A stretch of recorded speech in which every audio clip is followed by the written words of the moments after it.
네, 오늘은 누가복음 3장 1절에서 6절 본문으로 아침 메시지 나누겠습니다. 이제 오늘 본문에는 이제 세례 요한이 이제 어떤 모습으로 등판하게 되는지, 이제 하나님의 사명을 감당하기 위해서 세례 요한의 존재가 세상에 드러나게 되는 그런 존재의 의미, 세례 요한이 이제 세상에 드러나는 존재의 의미를 서술하고 있습니다. 중요한 대목은 이제 1절에 보면 디베르 황제가 통치한 지 15해, 곧 본디오 빌라도가 유대 총독으로, 헤롯이 갈릴리의 분봉왕으로, 그 동생 빌립이 이두레와 드라고니 지방의 분봉왕으로, 루사니아가 아빌레네의 분봉왕으로, 이렇게 시대적 그런 배경을 지금 말씀하고 있거든요. 그러니까 걸출한 권력자들, 독재자들, 그런 권력자들이 지배하던 시기에 하나님도 인류의 새 역사를 쓰기 시작하셨다라는 것을 보여주고 있습니다. 이 굉장히 그 세례 요한의 등판이 굉장히 의미 있는 일이거든요. 구속사적으로, 성경 역사적으로 매우 의미 있고 굉장한 그런 충격적인 사건인 것입니다. 사실은 어두운 시대 가운데, 세대 가운데 그냥 단순히 한 시대가 어두운 게 아니라 쭉 연이어서 이어져 온 그런 어두운 그런 시대의 연장 선상 속에서 이제 세례 요한을 통해서 하나님께서 회개의 메시지를 전하게 하신 것입니다. 왜 그것이 충격적인 것이고 굉장히 그 의미 있는 사건이냐면, 신구약 중간기라는 것이 있습니다. 뭐냐면 말라기 선지자에게 하나님께서 예언의 말씀을 주신 이후로 예수님이 오시기까지 약 400년 동안 그러니까 성경에 기록될 만한 그런 예언의 말씀, 그런 하나님께서 이 세상을 향하신 말씀을 주지 아니하시고 하나님께서 침묵하고 계셨던 기간이 무려 400년이나 지났다라는 것입니다. 그래서 그 기간에 신구약 중간기다라고 말씀하고 있는데, 아마 지금 이 내용은 하나님께서 어떤 개인적으로 그 시대에 아주 극소수에 깨어있는 사람을 두지 않으셨다는 얘기가 아니라 뭐 선지자들, 구약의 선지자들을 이제 관통해서 연장선상에서 시대를 깨우는 예언의 메시지가 멈춰져 있는 상태였다라는 그런 말씀입니다. 그래서 400년 동안이나 침묵하셨던 그 하나님께서 세례 요한을 일으키시고 어두운 세상을 밝히시는데 사용하셨다. 바로 그 사람이 세례 요한이다. 이것이 바로 충격적인 사건이라는 것이죠. 예. 이제 하나님께서 쉬지 않고 일해 오셨지만 역사에 드러나게끔 그렇게 한 사람을 일으키셔서 다시 하나님께서 무언가 하시고 계시구나, 역사하고 계시구나라는 걸 현격하게 드러낸 그 사건이 바로 세례 요한의 등판이라는 것입니다. 근데 세례 요한이 어떤 사람이었는가? 오늘 보면은 안나스와 가야바가 대제사장으로 있을 때에 하나님의 말씀이 빈들에서 사가랴의 아들 요한에게 임한지라 라고 말씀하고 있습니다. 하나님께서 어떤 사람을 들어서 침묵하시던 그 말씀을 이제 침묵을 깨고 말씀을 이어가기 시작하셨습니까? 메시지를 주기 시작하셨습니까? 빈들에서 하나님을 바라보던, 세상에 굉장히 유수한 그런 이력을 가진 사람이 아니라 빈들에서 온전히 하나님을 바라보던 사람, 절제된 생활 속에서 하나님만 바라보던 세례 요한을 통해서 시대를 깨우는 메시지를 선포하게 하신 것입니다. 그런데 안타깝게도 사람들은, 이 시대의 많은 사람들은 권력자들의 길을 걷지 요한의 길을 걸으려고 하지를 않습니다. 모두가 이 디베르 황제처럼, 그리고 본디오 빌라도처럼, 헤롯처럼 시대에 그냥 높은 자리를 꿰차고 싶어하고 많은 스펙을 쌓고 싶어하고 그것을 통해서 이제 세상적인 성공을 갈구하는 모습으로 살아가고 내 자신도 그렇게 살아가고 우리 자녀들에게도 그렇게 가르치고 세상의 치열한 그런 경쟁의 한복판 속에서 살아가게 하지만 빈들의 영성은 외면하고 있는 실정입니다. 자, 지금 말씀드리는 것은 모든 것을 버리고 그냥 빈들에 가야 아무것도 배우지 말아야 한다, 이런 말씀이 아니라 물론 잘 배워야 되지만 그 어느 것보다도 더 중요한 것이 이 시대 가운데 외면받고 있다라는 말씀을 드리고 싶은 것입니다. 과연 주안점이 어디에 있는가? 우리 이 시점에서 2022년도 여러분은 어떤 일에 더 매진하기로 결단했는지 한번 돌아보시기를 바랍니다. 더 바빠지고 더 세상적이 되지 못해서 안달난 사람 같지는 않습니까?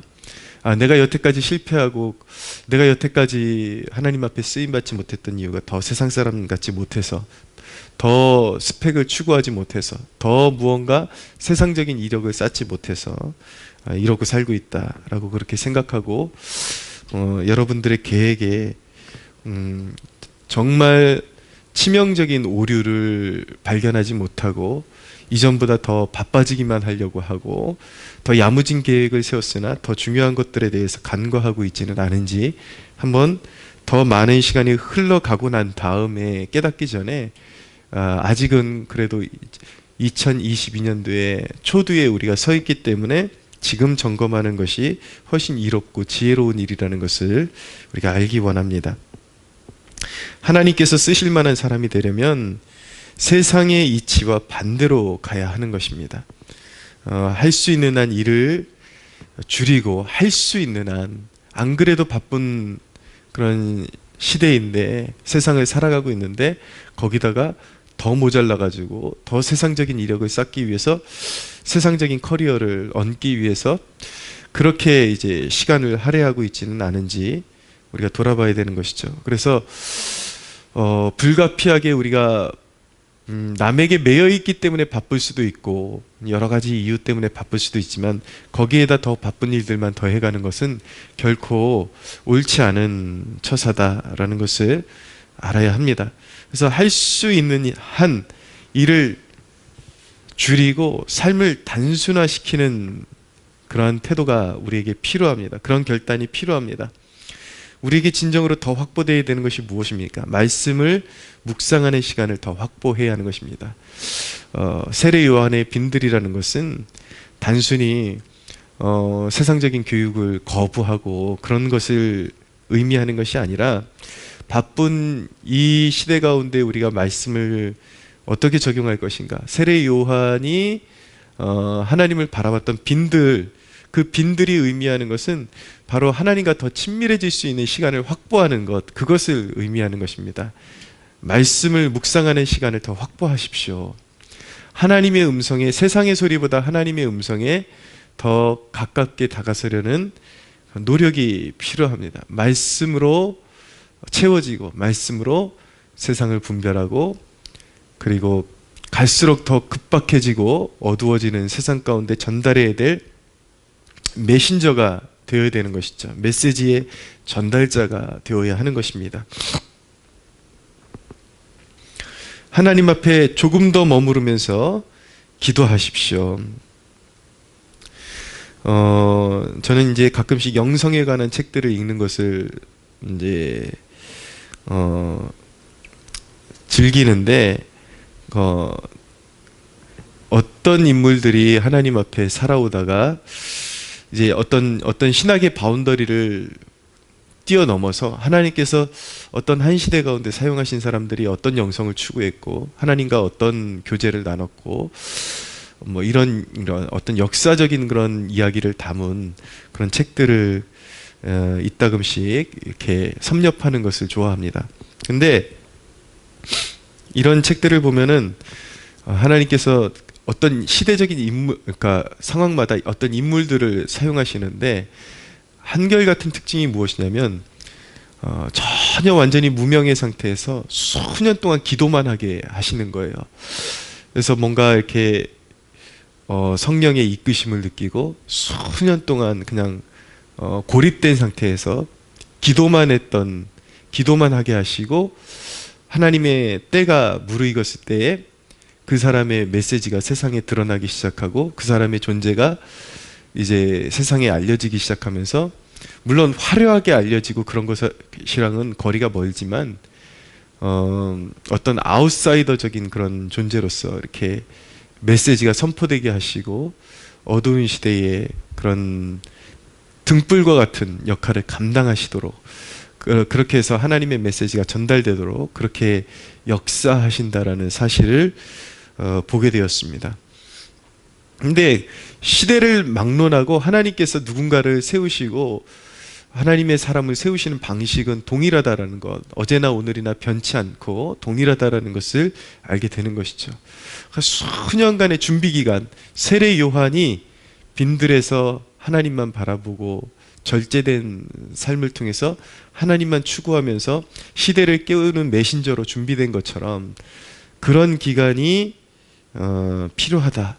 그런 기간을 보낸 사람들을 하나님께서 사용하신다라는 것을 우리가 눈여겨봐야 하고, 하나님께서 어떤 사람을 사용하시냐라는 그 공식이 있다면 바로 그 빈들의 광야의 영성, 빈들의 영성을 추구하고 소유했던 사람들을 하나님께서 반드시 끄집어내셔서 혼탁한 세상에 이제 말씀의 빛을 비추게 하시고 하나님의 뜻을 이루시는 도구로 사용하신다라는 것을 알게 되는 것입니다.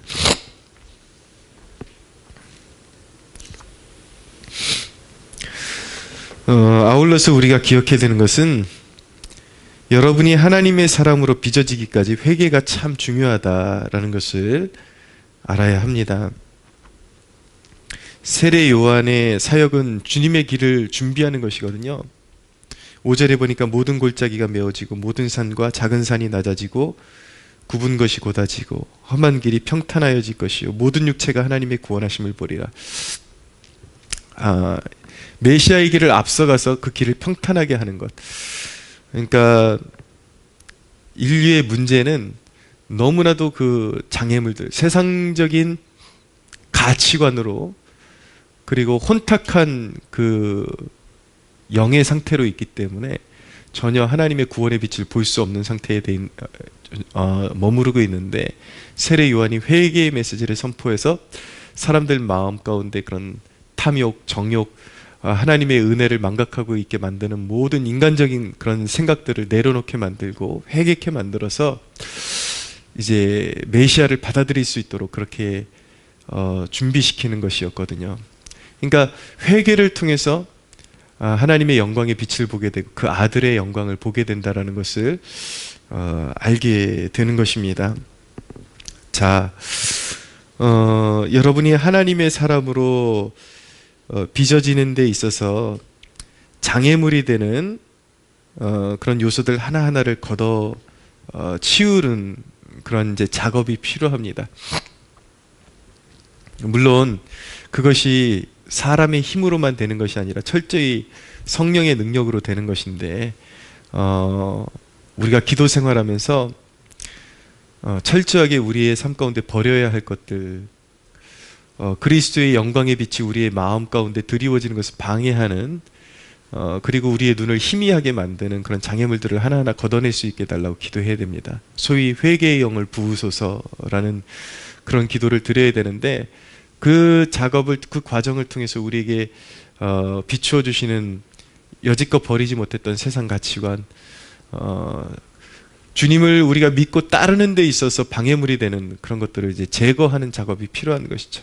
그런 것들이 우리의 주님께로 나아가는 것을 방해하는 골짜기가 되고, 높은 산과 그런 크고 작은 그런 산맥이 되어서 우리를 나아가지 못하게 하고 있는데, 그런 것들을 이제 싹 이제 메우고 밀어버려서 주님과의 온전한 소통의 관계로 들어가는 그러한 일들을 사모하고, 그런 이제 과정을 통해서 보다 온전한 그리스도와의 연합, 하나님과의 연합을 통해서 우리는 하나님 앞에 쓰임 받기에 적합한 존재로 준비되어지게 되는 것입니다.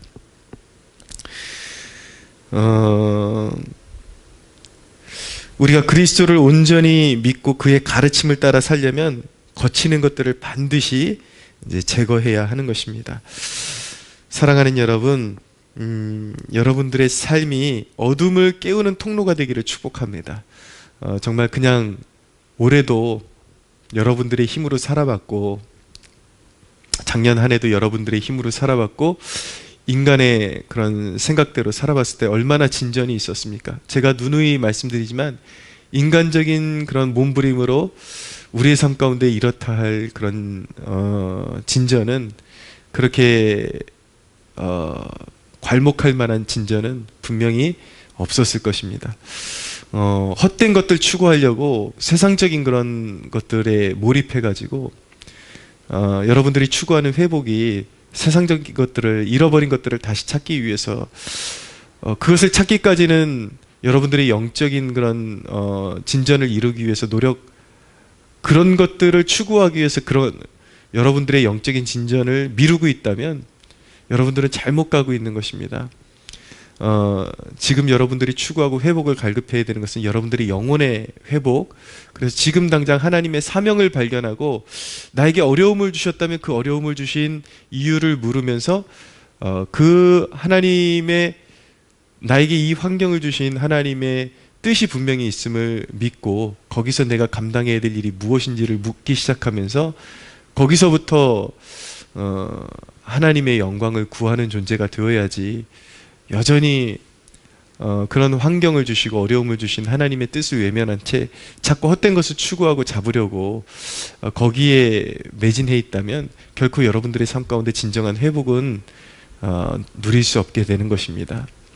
먼저 그의 나라와 그의 의를 구하십시오. 그리고 그런 상황을 주신 하나님의 뜻을 구하고 그 자리에서 추구해야 될 하나님의 길이 무엇인지를 묻고 온전한 회개의 과정을 통해서 하나님께 쓰임받기에 합당한 그런 광야의 영성을 소유하는 여러분들 되시기를 예수님의 이름으로 축복합니다.